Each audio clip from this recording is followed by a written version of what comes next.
여러분 안녕하십니까? 금요일 아침 뉴스투데이 경남 시작하겠습니다. 오늘의 주요 뉴스입니다.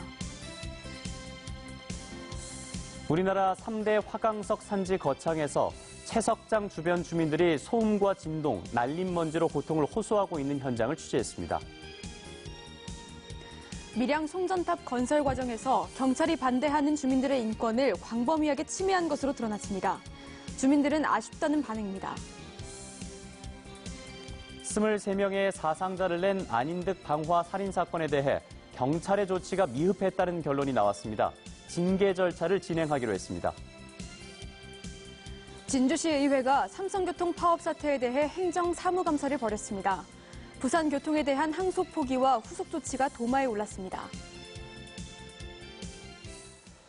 거창은 우리나라 3대 화강석 산지 가운데 한 곳으로 꼽힙니다.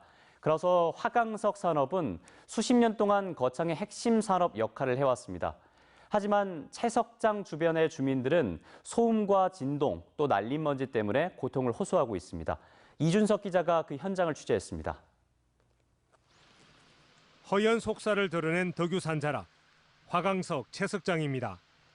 석재를 캐내기 위해선 안반을 폭약으로 발파해야 합니다. 문제는 발파에 따른 소음과 진동. 채석장 옆 마을의 주택은 곳곳이 균열 투성입니다. 지진난 것 같아요. 집 자체가 전부 다 막 웅웅 하면서 울리거든요. 작년에 2마리, 올해 1마리 하고요. 가장 최근에 언제 했습니까? 얼마 안 됐지. 한 20일 됐나. 채석장에서 날아드는 미세한 돌가루도 주민들에게는 큰 걱정거리입니다. 돌아가실 나이가 되지도 않는 사람들이 폐질암에 이래가지고 한 11명 돌아갔어요. 뭐 40대, 50대도 있고. 업체 측은 발파에 따른 소음 진동은 법적 기준치 이내여서 채석장 때문에 피해가 났다는 주장은 객관적 근거가 없다고 말합니다. 여기서 하루 일과를 보내시는 그분들도 그런 그게 안 나타나요. 여기서 생활하신 분들도 그런데 하루 여기서 떨어져 있는 분들이 그 부분을 강조를 한다? 이곳 주민들은 지난해 말부터 채석장 발파로 인한 소음과 진동이 더 커졌다고 말합니다. 업체가 채석장 확장을 위해 완충지대 역할을 하던 마을 바로 위쪽의 산 능선을 허물면서 피해가 커졌다는 겁니다. 업체 측은 산림청이 허가한 채석단지를 적법하게 개발하고 있다는 입장을 보이고 있습니다. 수십 년 동안 피해가 쌓여왔다는 주민, 법적인 문제는 없다는 업체, 양측의 갈등이 커지자 거창군은 주민건강조사와 발파소음 진동 측정을 전문기관에 의뢰하는 방안을 검토하고 있다고 밝혔습니다. MBC 뉴스 이준석입니다. 5년 전 밀양에서 송전탑 건설에 반대하는 주민들이 강력히 시위하던 장면, 그리고 경찰이 그런 주민들을 끌어내고 또 진압하던 장면 기억나시죠? 경찰청 인권침해조사위원회가 당시 상황을 조사한 결과 경찰의 과도한 공권력 행사와 인권 침해가 있었음이 확인됐습니다. 신은정 기자가 취재했습니다. 송전탑 건설 반대가 절정으로 치닫던 2014년 6월, 반대 주민들의 움막을 철거하는 행정 대집행에 밀양시 공무원이 아닌 경찰이 대거 투입됐습니다. 주민이 160명인데도 규정을 위반해 10배 넘는 2,100명이 들어간 겁니다. 옷을 벗고 저항하는 할머니들을 남성 경찰이 강제로 끌어내는가 하면 움막을 칼로 찢고 들어가 농성 주민들이 목에 맨 쇠사슬을 절단기로 끊기도 했습니다. 7월엔 텐트를 부수고 주민들을 마구잡이로 연행하면서 부상자가 속출했습니다. 경찰청 인권침해 진상조사위는 지난 8개월간 밀양 청도 송전탑 건설 사건을 조사한 결과 광범위한 인권침해가 있었음을 확인했다고 밝혔습니다. 송전탑 건설 과정에서 인근 주민들의 인권을 보호하기 위한 주의무를 다하지 아니하였다고. 불법 사찰도 있었습니다. 경찰은 반대 주민들에게 1:1 감시조를 붙여 새벽 6시부터 밤 11시까지 동향을 감시 보고시켰고, 송전탑 건설에 합의하면 자식을 취직시켜주겠다거나 반대하면 지금 다니는 회사를 못 다니게 하겠다는 등 협박 회유도 한 것으로 드러났습니다. 또 통행 제한을 실시해 주민들의 이동권까지 침해한 것으로 확인됐습니다. 이거를 밝혔다고 해서 일이 해결되는 건 아니잖아요. 주민들의 피해와 건강 피해와 재산 피해를 해결해 달라 이거를. 진상조사위는 경찰청장의 공식 사과와 함께 공공정책 추진 시 경찰력 투입에 대한 제도 보완을 권고했습니다. MBC 뉴스 신은정입니다.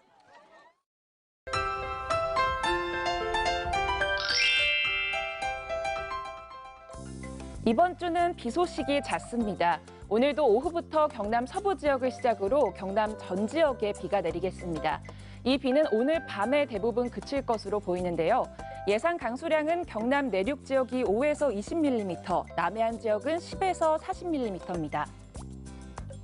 오늘 내리는 비는 밤에 그치지만 주말인 내일도 저녁에 비 소식이 있습니다. 내일 저녁부터 늦은 밤까지 경남 서부 지역을 제외하고 비가 오겠습니다. 이때 비가 내리면서 돌풍을 동반한 천둥 번개가 칠 가능성이 있습니다. 위성 영상 보시면 오늘 구름 많고 흐린 가운데 오후부터 비가 시작되겠습니다. 미세먼지 농도는 보통 수준 보이겠습니다. 오늘은 어제보다 낮 기온이 낮습니다. 아침 기온부터 보시면 밀양이 16도, 창원 17도에서 시작합니다. 낮에는 창원 23도, 양산 25도까지 오르겠습니다. 서부 지역 보시면 거창 14도, 진주 16도에서 시작합니다. 낮에는 진주 24도, 합천 25도까지 오르겠습니다. 바다의 물결은 최고 2.5m로 높게 일겠습니다. 오늘 늦은 밤 남해 동부 먼바다에는 풍랑특보가 발표될 가능성이 있습니다. 내일 저녁에 한 차례 더 비가 오고 난 뒤 휴일인 일요일부터 맑은 날씨가 예상됩니다. 날씨 정보였습니다. 지난 4월 23명의 사상자를 낸 안인득 방화 살인 사건에 대해 경찰 조치가 미흡했다는 결론이 나왔습니다. 보도에 이재경 기자입니다. 안인득 방화 살인 사건 당시 경찰의 안일했던 대응이 문제가 되자 경남경찰청은 지난 4월부터 진상조사를 시작했습니다.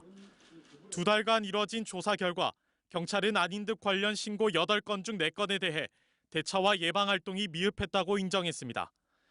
안인득 집 바로 위층에 살고 있던 이웃 주민이 4차례나 신고했지만 경찰은 이웃 사이의 다툼으로만 여겨 별다른 조치를 취하지 않았습니다. 안인득이 정신질환을 앓고 있다며 가족들이 강제 입원까지 요청했지만 경찰은 사건을 검찰에 송치했다는 이유로 입원 요청 등의 후속 조치를 취하지 않았습니다.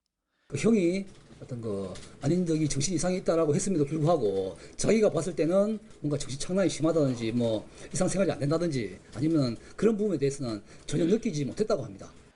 또 위층에 살던 피해자가 경찰에 신변 보호를 요청했지만 이마저도 상담 단계에서 차단했습니다.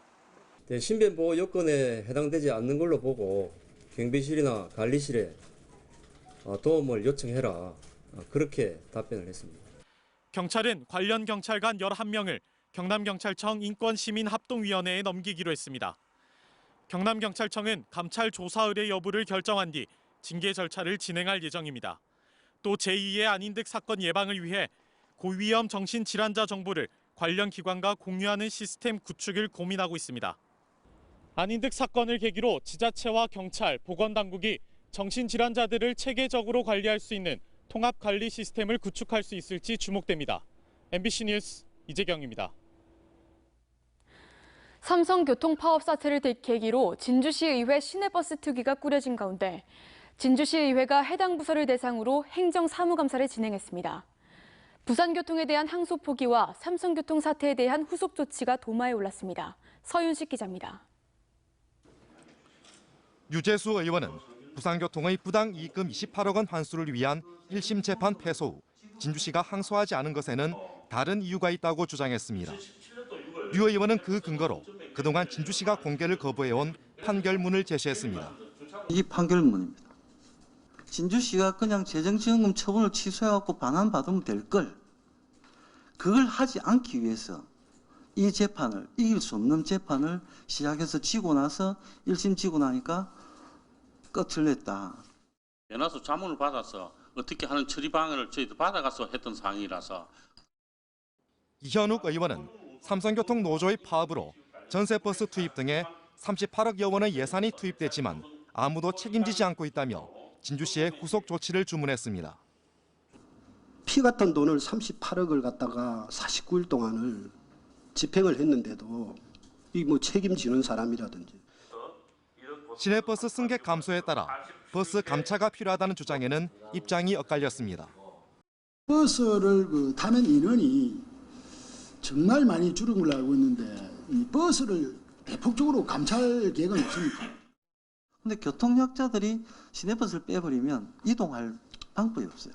그런 약자들에 대한 이동권을 보장해주는 문제로 또 접근해야 되는 측면이 있습니다. 그래서 한편 도심지 주차난 해소 방안 마련 촉구에 대해 진주시는 진주 지역을 460여 개 블록으로 설정해 주차장을 확보하는 방안을 검토하고 있다고 밝혔습니다. MBC 뉴스 선식입니다. 창원시가 간선 급행버스 체계를 도입하기 위해 용역 착수 보고회를 마련했습니다. 창원시의 계획과 또 극복해야 할 과제는 무엇인지 장영 기자가 취재했습니다. 서울과 부산, 세종시 등에서 운영 중인 BRT, 간선 급행버스 체계입니다. 도로 가운데 버스 전용 차로로 만들고 승강장 역시 도로 밖이 아닌 도로 가운데 교통섬 형태로 설치되어 있습니다. 급행버스는 막힘없이 도심을 달릴 수 있습니다. 최소 2개 차로를 BRT에 내줘야 하기 때문에 대로가 적합합니다. 창원시는 6에서 8차로 대로가 연결된 6호 광장에서 마산역, 창원역, 도계광장, 명곡광장, 시청, 가음정 사거리 18km 구간에 대한 용역을 진행합니다. 우리 도시는 지하철이 없습니다. 버스가 유일한 대중교통인데요. 이 버스를 일일 한 25만 명 정도가 이용하고 있습니다. 정시성, 신속성, 안정성을 확보하기 위해서는 BRT가 꼭 필요하다. 2023년 말 개통이 목표고 500억 원의 예산이 들 걸로 추정하고 있습니다. 버스 이용자들은 시간 단축에다 비교적 정확한 이동 시간을 보장받을 수 있습니다. 사업 시작은 급행버스지만 이후 트램과 경전철도 BRT 구간에 투입할 수 있습니다. 창원시의 경우에는 도로 여건이 좋기 때문에 저희들이 간선 급행 체계 설계를 할 적에 충분히 앞으로 신교통수단인 트램이 운영도 될 수 있도록 여유 있게 설계를 할 예정입니다. 도로 가장자리에 있는 기존 버스 전용 차로를 폐쇄하고 일부 구간에선 극심한 정체를 감수해야 합니다. 급행버스를 타고 내리기 위해선 횡단보도를 건너야 하는 불편도 있습니다. 6년 전까지 도시철도 트램을 검토해온 창원시는 BRT 도입을 위해 시민들의 동의와 정부 국회를 설득해야 하는 과제를 남겨두고 있습니다. MBC 뉴스 장영입니다. 혹시 전국 최초의 이순신 장군 동상이 어디에 있는지 아십니까? 1952년 6.25 전쟁 중에 해군과 시민들의 성금으로 세워진 최초의 이순신 장군 동상이 창원시 진해구 보건로터리에 있습니다. 어떤 이유로 동상이 이렇게 세워졌는지 역사 다큐 리에서 확인해 보시죠.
투데이 경남 확인해 보시죠.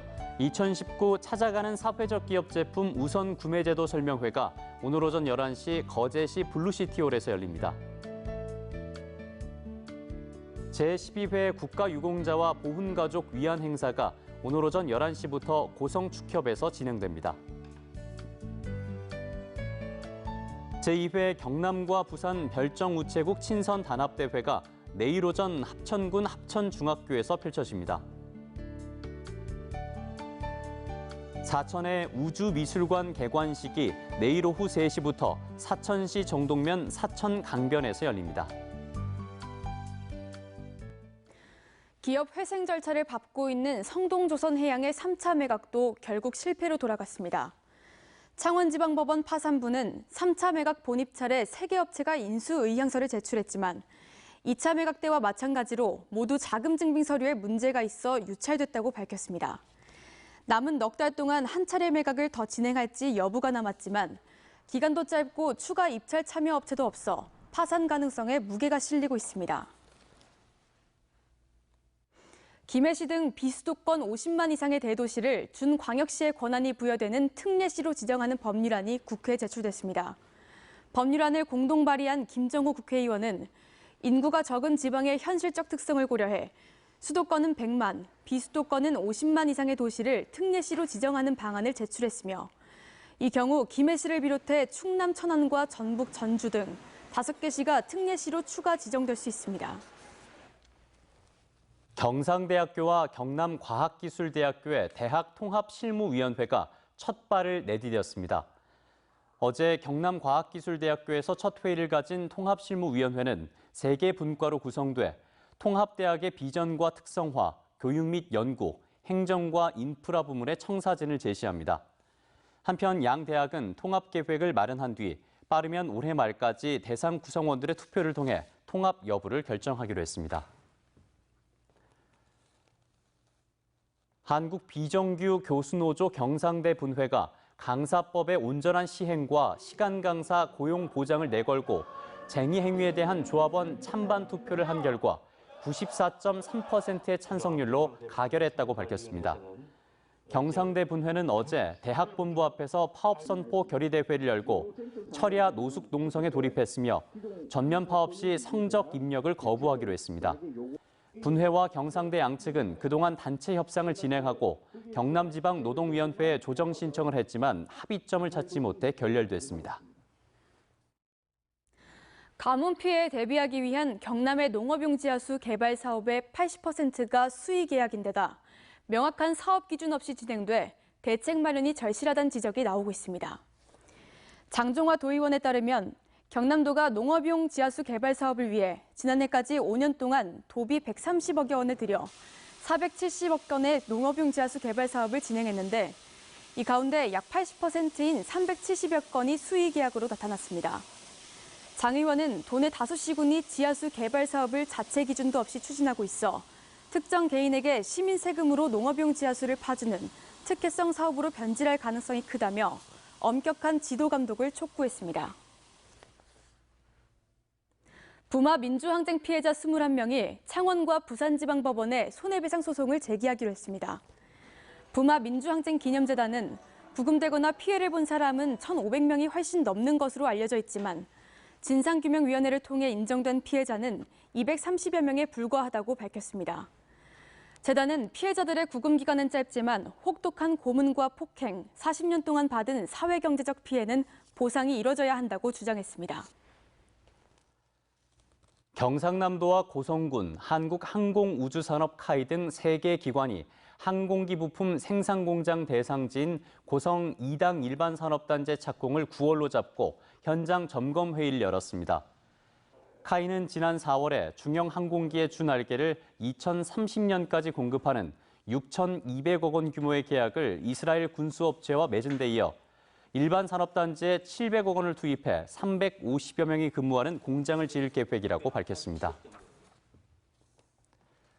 경상남도가 경남형 치매관리 책임제를 추진합니다. 도는 치매 유병률을 지난해 10.52%에서 2025년 10% 이하로 낮추는 것을 목표로 올해 전 시군의 치매 안심센터 20곳을 운영하는 등 치매 관련 인프라를 대폭 늘릴 계획입니다. 또 수요자 중심의 지역사회 돌봄 전달 체계인 어르신 커뮤니티 케어를 구축하는 등 치매 관리 4개년 계획을 3대 영역, 10대 중점 과제 중심으로 추진합니다.